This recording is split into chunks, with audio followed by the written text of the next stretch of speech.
Bonjour, Gemara de Rosh Hashanah, le chapitre 3, on est à la page 27b. Alors, on poursuit un petit peu ce qui avait été dit avant, mais on change un peu légèrement de registre. C'est-à-dire que on continue de parler de ce problème d'écho, les fosses, les citernes et tout ça, bon, mais on va citer des règles qui sont en rapport, mais voilà. Donc on est toujours dans ce sujet-là et on y va. On est là où se trouve Rabat. On est à la fin de la page, en fait.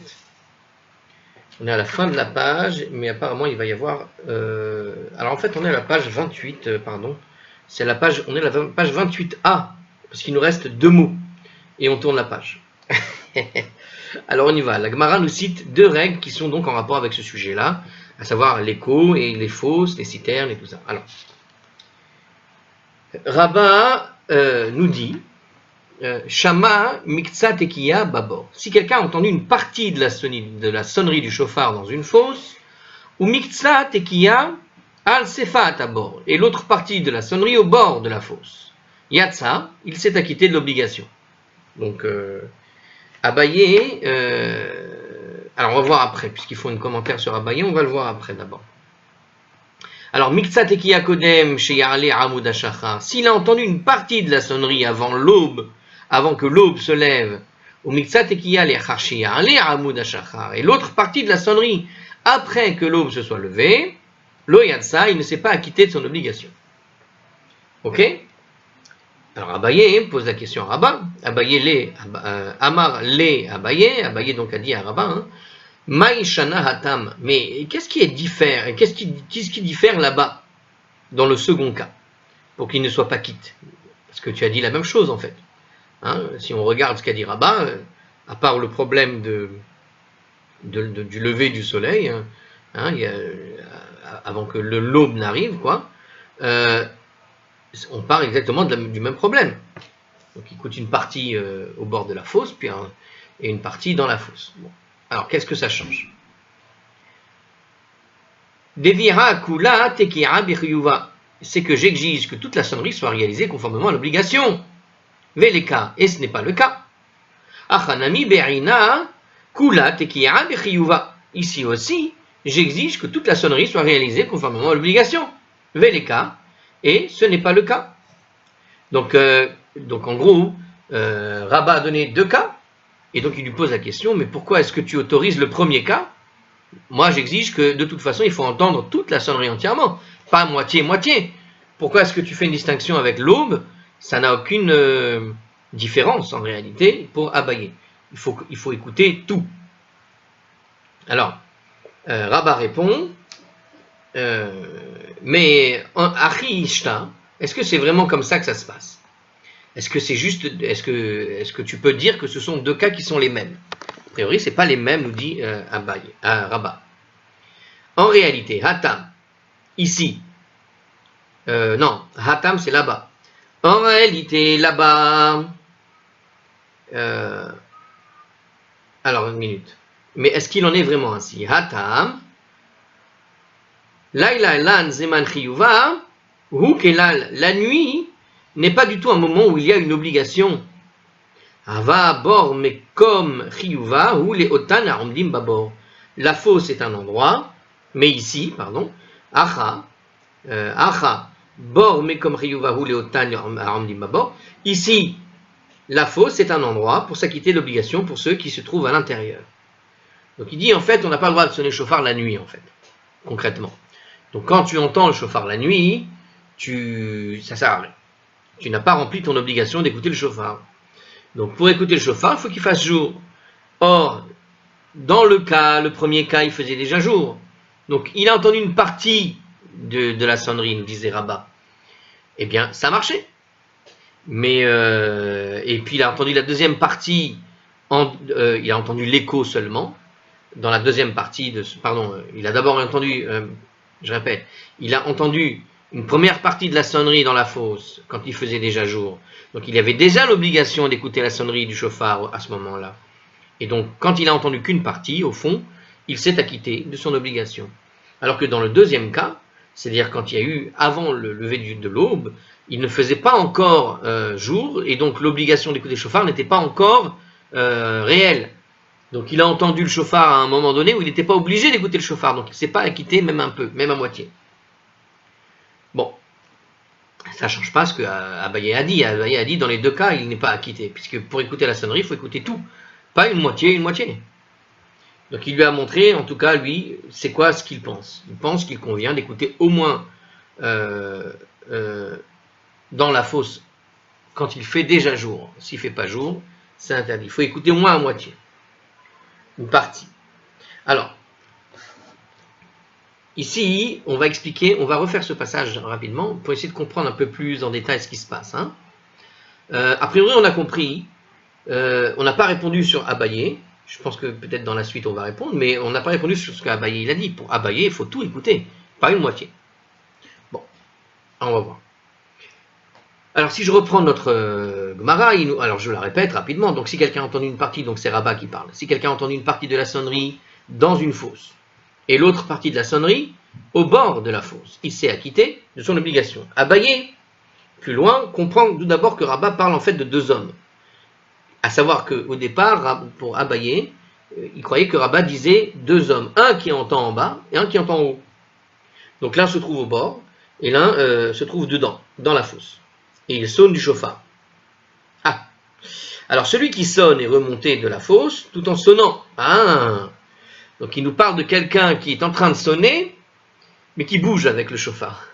Donc il a démarré le sonnerie du shofar dans la fosse, et puis il est monté en haut de la fosse. Donc Rabat statue que bien que l'homme qui se trouvait au bord de la fosse ait entendu la première partie du son mêlé à l'écho, il s'acquitte néanmoins avec la seconde partie, puisque la deuxième partie ne s'est pas altérée. Donc Abaye interprète de cette façon les dires de Rabat afin de rendre cette règle similaire à la suivante, à savoir celle qu'il va dire Abaye. D'accord, donc pour Abaye, il comprend Rabat au sens donc où on a un sonneur de shofar qui va sonner au départ dans la fosse, puis il va monter. D'accord? Donc en montant, il se passe que celui qui est dehors de la fosse a entendu le shofar avec son écho, et donc c'était interdit, puisqu'il est au bord de la fosse. On avait vu plusieurs fois donc dans la vidéo d'avant que c'est au bord de la fosse que ça pose problème. Donc il a entendu le shofar au bord de la fosse, il a donc entendu l'écho, et puis après, il a entendu le shofar à l'extérieur. Alors, maintenant regardez ce qui se passe. Pour Abaye, le deuxième cas du coup, mais c'est absolument le même. Regardez ce qui se passe. Lorsqu'il a entendu une partie de la sonnerie avant que l'aube se lève, il était dans la fosse, le sonneur de shofar, dans ce deuxième cas. Et puis voilà qu'il va dans la deuxième, c'est-à-dire qu'il va monter au-dessus de la fosse. Et donc celui qui entend le shofar là-bas, il l'entend après que l'aube se soit levée. Donc pour Abaye, c'est absolument pareil, les deux cas. Si tu considères Abaye ce qu'il pense, tu vois bien que pour Abaye, les deux cas sont les mêmes. Puisque dans les deux cas, c'est après l'aube que, de toute façon, va s'acquitter celui qui est sur la fosse, au-dessus de la fosse, qui entend en dehors de la fosse. Puisque pour Abaye, on a un sonneur de shofar qui va monter au-dessus. Ok? Qui va monter au-dessus. Qui va monter en haut de la fosse, évidemment, il monte en haut. Mais dans tous les cas, on est après l'aube dans les deux cas. Et donc pour lui, c'était pareil. Et donc Abaye et Rabat va expliquer après, donc apparemment, hein, justement, a priori, Rabat ne pense pas comme ça. Puisque pour Rabat, on a l'impression plutôt que c'est dans la fosse qu'il s'acquitte malgré tout. C'est avec l'écho qu'il s'acquitte. On va vérifier quand même. Alors les poskim débattent pour savoir si cela se réfère aux tout premiers rayons de l'aube qui apparaissent ou à la propagation de la lumière sur tout l'horizon qui arrive, c'est-à-dire le netz. Bon, ça c'est une discussion, on va dire, sur le problème de quand est-ce qu'arrive l'aube dans le judaïsme. On ne va pas discuter de ça tout de suite, sinon on va s'embrouiller un peu plus. Alors on reprend. Dans la suite, qu'est-ce qu'on a dit? Donc on a dit ici, donc Abaye avait dit à Rabat, donc a priori il voit que c'est le même cas. Et donc dans le deuxième cas, il ne s'était pas acquitté de son obligation. Alors, on ne peut accomplir la mitzvah d'écouter le shofar que pendant la journée. Donc voilà, on l'a expliqué dans le commentaire qui nous l'explique plus tard par Rabat. Hein. Et en fait, d'où ça vient, cette loi? Pourquoi est-ce qu'on dit qu'il faut écouter que dans la journée? Car il y a écrit comme ça dans la Torah. Donc si vous regardez ce qui est écrit dans la Torah, il y a ce verset, dans le livre des Nombres, chapitre 29, verset 1, « Et le 7e mois, le premier jour du mois, il y aura une convocation sainte pour vous, etc. Ce sera un jour de sonnerie pour vous. » On voit donc que la sonnerie est associée à la journée et non pas à la nuit. Il faut donc sonner le jour et non la nuit.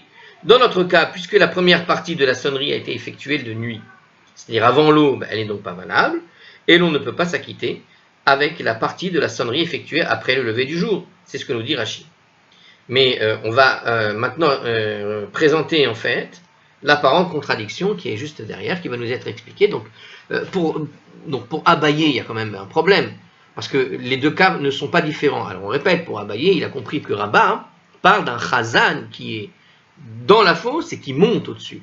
Parce que pour Abaye, quand tu entends au bord de la fosse, comme on a expliqué déjà avant, on ne s'acquitte pas quoi qu'il arrive. Qu'il fasse jour, qu'il fasse nuit, tu ne t'acquittes pas de la sonnerie d'un chauffard quand tu es au bord de la fosse. Donc si tu comprends, tu ne peux comprendre effectivement qu'il s'acquitte, dans le tout premier cas qui avait été donné par Abaye, par Rabba, avant, quand il fait déjà jour, tu ne peux comprendre ce cas-là que quand le chazan monte et sort de la fosse, et en sortant de la fosse, il supprime l'écho. Et puisqu'il supprime l'écho, celui qui est en dehors de la fosse peut effectivement s'acquitter de la sonnerie à ce moment-là. Mais à ce moment-là, les deux cas sont les mêmes, parce que dans les deux cas, c'est après le lever du jour que ce chazan hypothétique que pense Abaye est monté, dans ce cas que présente Rabba. Mais apparemment, Rabba ne pense pas comme ça. Alors justement, dans les deux cas, il est impossible d'accomplir mitzvah avec le début du son, et pourtant, dans le premier cas, Rabba statue que l'on s'acquitte avec la dernière partie du son. Alors pourquoi n'a-t-il pas la même indulgence dans le second cas? Alors, il s'avère qu'effectivement, ça c'est une bonne réflexion, effectivement, on voit que dans les deux cas, il n'a écouté qu'une partie du son, et c'est dans le deuxième cas, quand il fait jour, c'est bien quand il fait jour qu'il entend la fin du son. Alors pourquoi est-ce qu'à ce moment-là, il y a un problème pour Rabba? Pourquoi pour Rabba, il l'interdit? Puisque de toute façon, dans le premier cas, lorsqu'il faisait déjà jour, il ne s'est acquitté que parce qu'il a entendu après le son au bord de la fosse. Ah oui, mais au départ, il était dans la fosse. Donc c'est une sonnerie qui était dans la fosse. Ça veut dire c'est soit lui, le personnage, soit lui était dans la fosse au début, puis il se retrouvait en dehors de la fosse. On peut le prendre dans le sens simple de ce qu'on avait compris au départ. C'est lui qui écoute, qui est dans la fosse, et puis il est sorti de la fosse. Donc il a démarré le son, et puis il a fini quand il était dehors. D'accord? Alors là, effectivement, on est dans ce cas-là. C'est ce que semble répondre d'ailleurs Rabba à la fin. Hein. Alors, en est-il vraiment ainsi? En fait, ils ne le sont pas, car dans le second cas, là-bas, la sonnerie avait commencé pendant la nuit, et la nuit n'est pas du tout le moment où il y a une obligation. Et ici, dans la fosse, dans le premier cas, la fosse est un endroit qui convient pour s'acquitter de l'obligation, pour ceux qui se trouvent donc à l'intérieur. Par conséquent, la personne s'acquitte avec la fin de la sonnerie. D'accord. Puisqu'on a démarré après. Donc dans l'esprit de Rabba, c'est un personnage qui était dans la fosse et qui finit par monter. Et dans un cas, il était effectivement, il faisait déjà jour, et quand il n'a pas fait jour, eh ben, il s'est retrouvé à écouter le début de la sonnerie, donc il n'a pas pu commencer à s'acquitter, dans tous les cas, puisque il est sorti de la fosse lorsqu'il a commencé à faire jour, et donc il n'a pas entendu le son de la sonnerie comme il faut en plein jour. Il l'a entendu en fait la nuit, et donc il ne s'est pas acquitté. Tout simplement, eh bien jusque là, bah voilà, c'est très clair. Alors si on lit le commentaire qui va nous réexpliquer un peu ça, donc Rabba soutient en fait qu'on accomplit de la mitzvah en entendant une partie du son uniquement, si celui-ci est fondamentalement valable dans sa totalité.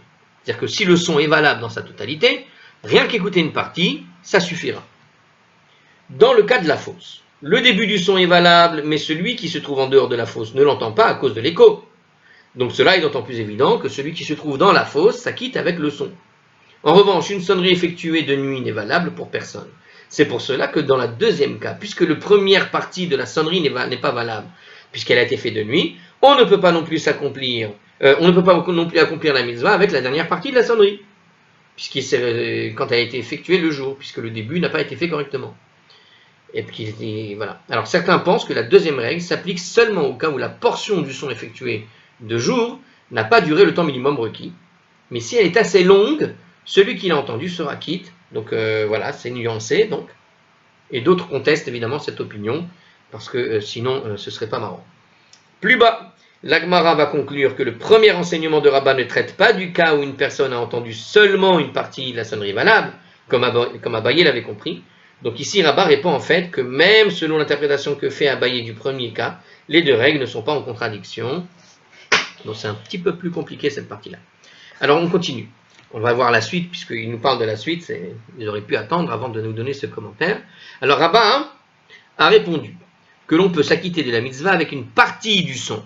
Alors la Gemara conteste ce point de vue, et il semblerait donc qu'Abaye a contesté ce point de vue. Mais pour Abaye, on a expliqué que peut-être qu'Abaye avait compris l'idée d'un sonneur de chauffard qui était en bas et qui finit par monter.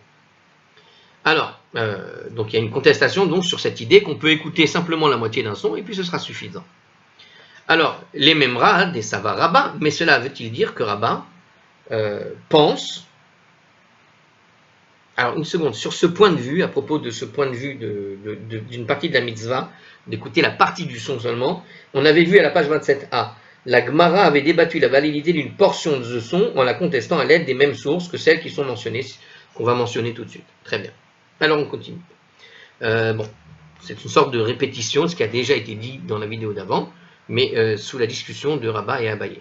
Alors, cela veut dire, est-ce que ça veut dire que Rabba pense Shama Sof Tekiya, Belo Techilat Tekiya, que quelqu'un qui a entendu la fin du son du chauffard sans avoir entendu le début du son, il s'est acquitté de son obligation. Donc c'est-à-dire que, au moins, lorsque toute la sonnerie est effectuée à un moment où il y a une obligation, c'est-à-dire qu'on entend au moins une partie de la sonnerie entière, comme il convient, parce qu'il y a beaucoup de sons à entendre, donc on a entendu toute une série correctement.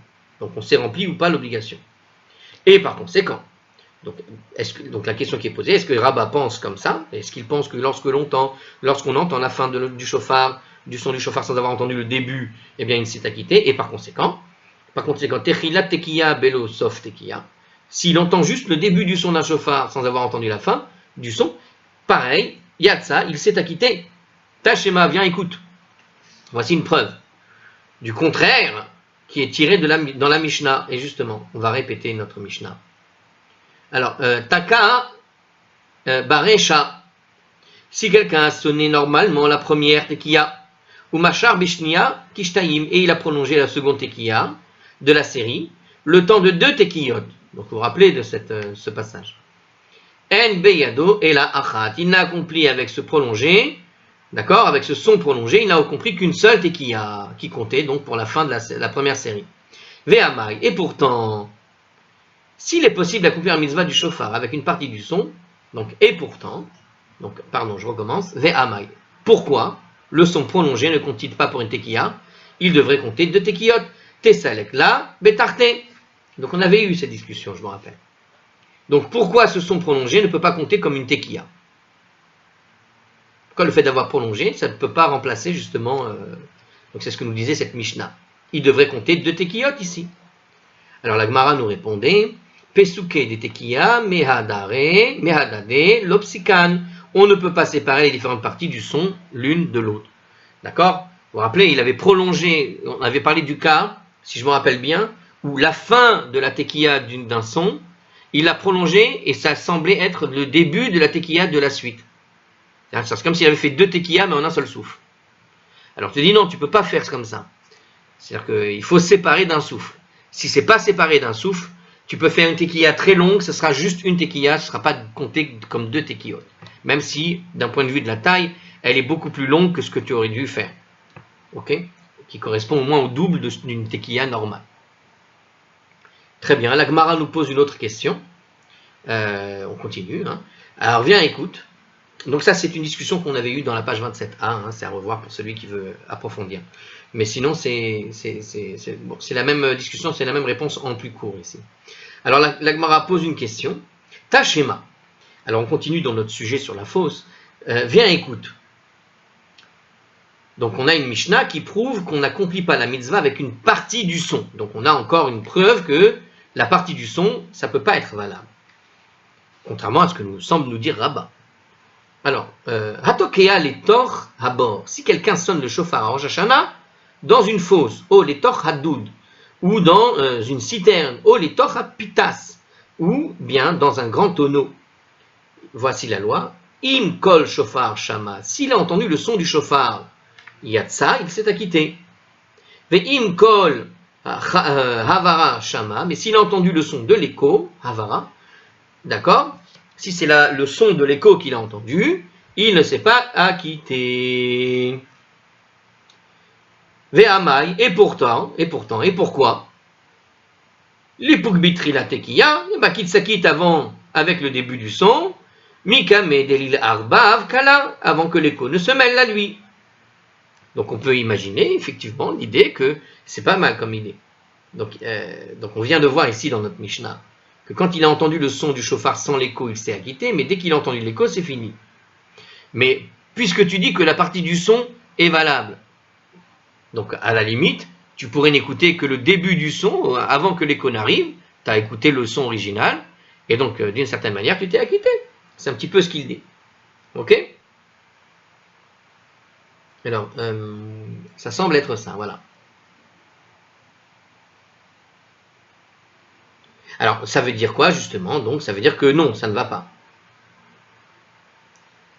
Parce que, puisque cette Mishnah nous affirme que quand tu entends dans un tonneau une citerne, ou dans une grande citerne, ou dans un grand tonneau, ou dans une fosse, que tu entends donc le son sans écho, t'es quitte, mais dès que le son est mélangé, de l'écho, dès que l'écho arrive, tu n'es plus quitte. Donc tu vois bien que théoriquement tu aurais pu, alors si tu pensais que c'était possible d'écouter uniquement le début d'un son et pas la fin, alors normalement on aurait pu imaginer le cas où tu écoutes le début du son normal dans la fosse, et puis la fin arrive, se mélange le son de l'écho, tu devrais être quitte, mais c'est pas ce que nous a dit la Mishnah. Donc ça ne marche pas. Ok? Ve'amai. Donc ve'amai, c'est une espèce de et pourtant, pourquoi, et contrairement, et voici exactement le contraire qui arrive. C'est une manière de dire, alors à ce moment-là, pourquoi? Pour te dire, bah justement, non, c'est pas possible. C'est une manière, c'est un pourquoi pour te dire, c'est pas possible. Fait avec un peu de jeu, mais c'est ça. Alors l'Agmara accepte cette preuve, hein, elle trouve que c'est une bonne preuve, et donc ce qu'a dit Rabat, à ce moment-là, qu'est-ce qu'il veut dire? Et alors justement, Kika Amar Rabat, mais alors qu'est-ce que Rabat voulait dire? Puisque cette preuve est valable, qu'est-ce qu'il explique Rabat quand il parle d'un son que tu as entendu à moitié et que tu acceptes l'idée que tu peux entendre au départ un son et puis ça t'acquitte de l'obligation. A priori, Rabat dit complètement le contraire finalement, puisque la Mishnah, tout le monde semble être d'accord. Alors quand Rabat a dit que quelqu'un qui a entendu une partie du son dans la fosse et l'autre partie s'est acquitté, ça veut dire quoi? Betokea verole les nafshé. C'est quelqu'un qui sonne pour lui-même et il sort de la fosse en sonnant. Donc en fait, on ne parle pas de deux personnes, on parle d'une seule personne qui sonne pour lui et il finit par sortir de la fosse. D'accord? Donc au départ, il écoute le son lui-même qu'il sonne avec l'écho parce qu'il y a un écho qui est dans le truc, puis quand il sort, l'écho disparaît. D'accord? Alors est-ce que c'est ça? En fait, Rabat, donc commentaire. Oui, on peut faire le commentaire. Alors Rabat parlait de quelqu'un qui sonnait pour s'acquitter de son obligation et qui, en sonnant, est remonté de la fosse. Pour lui, les deux parties de la sonnerie sont valables. En effet, il n'entend pas d'écho dans la fosse, comme nous avait enseigné Ravuna. Donc à la page 27b, on avait dit ça. Ceux qui se trouvent dans la fosse n'entendent que le son authentique du shofar, et quand ils quittent la fosse avec le shofar, la sonnerie ne produit plus d'écho. Selon cette interprétation, il est curieux que Rabat ait enseigné un cas d'une sonnerie effectuée entre la nuit et le jour. Il aurait pu se suffire du cas d'une sonnerie effectuée dans une fosse, en différenciant par exemple le cas de la sonnerie par partie, on va dire, a été entendue par le sonneur et qui est donc quitte, donc quelqu'un qui aurait sonné en partie, comme ça, une partie, et puis le cas, ou bien un cas où elle a été entendue par une personne qui se trouvait à l'extérieur de la fosse et qui n'est pas quitte. Donc, bon, il y a des endroits qui traitent de cette question, mais la réponse, la vérité, elle peut être très simple. Il est sorti de la fosse tout simplement parce que, alors je ne sais pas si c'est la question qui a été posée, mais pourquoi est-ce qu'il parle d'une personne qui s'est arrêtée? Ben justement, il a commencé quand il faisait nuit. Et donc la question c'est, est-ce que il a acquitté tout le monde alors qu'il faisait nuit. Il se rend compte qu'il faisait nuit. Pourquoi il sort de la fosse, justement? Parce qu'il veut vérifier s'il fait jour, tout simplement. Parce que peut-être il a fait la prière dans un coin un peu caché, et puis à un moment donné, il voulait vérifier s'il pouvait ou pas sonner le chauffard, si c'était l'heure, et il est allé vérifier si c'était l'aube. Et donc c'est pour ça que la question se pose, est-ce qu'il doit refaire ou est-ce qu'il continue simplement sa sonnerie? Alors s'il est tout seul dans l'histoire, c'est bon, et la question qui se passe, c'est si quelqu'un a été participé à écouter avec lui. Il s'avère que quand il va sortir, quelqu'un va entendre, alors il a peut-être entendu de loin le début avec la fosse, et il va entendre la fin de la sonnerie quand il va sortir, et il fait jour. Et bien alors justement non, il n'est pas quitte. Parce que l'autre, il a commencé à s'acquitter en pensant terminer pendant qu'il faisait jour. Mais il est sorti justement pour vérifier. C'est même plus une question d'écho parce que lui, de toute façon, il entend ce qu'il fait, le sonneur. Bon.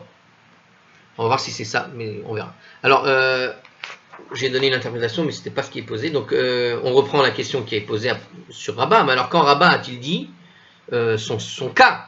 Donc on répète le cas de Rabat, hein, donc quelqu'un qui sonne à l'intérieur et puis après il sort.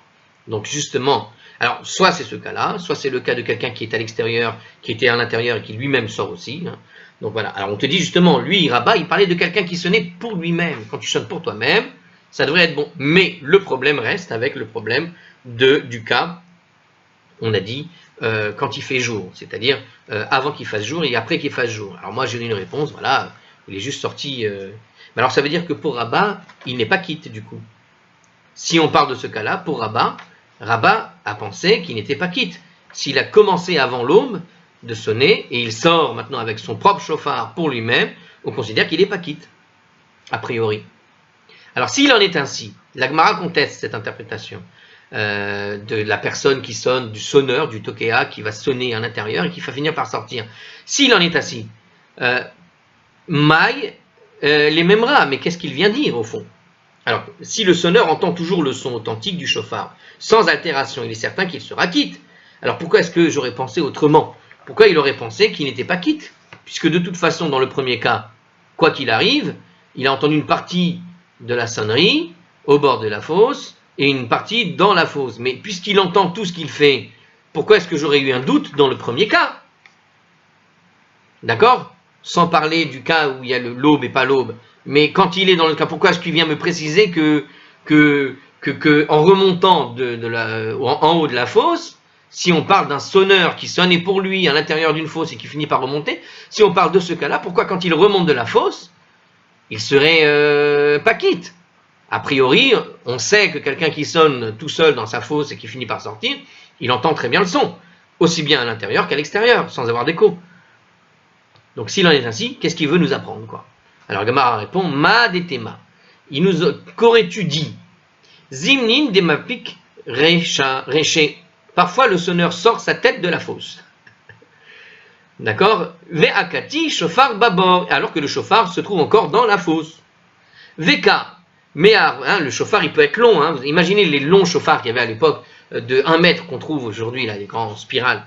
Imaginez un grand chauffard. Quelqu'un est dans une fosse et quand il sonne, le haut du chauffard, il sort de la fosse.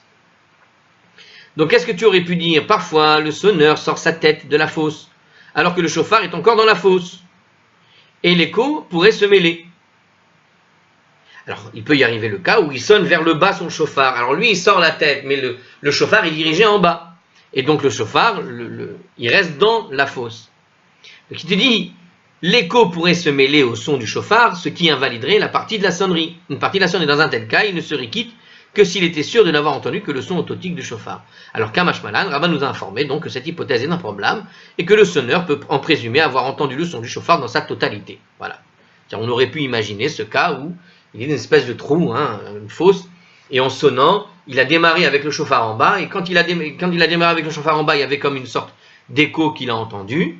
Alors on aurait pu imaginer que ce n'était pas encore quitte quand il est, et après il est allé en haut de la fosse, et là il était quitte.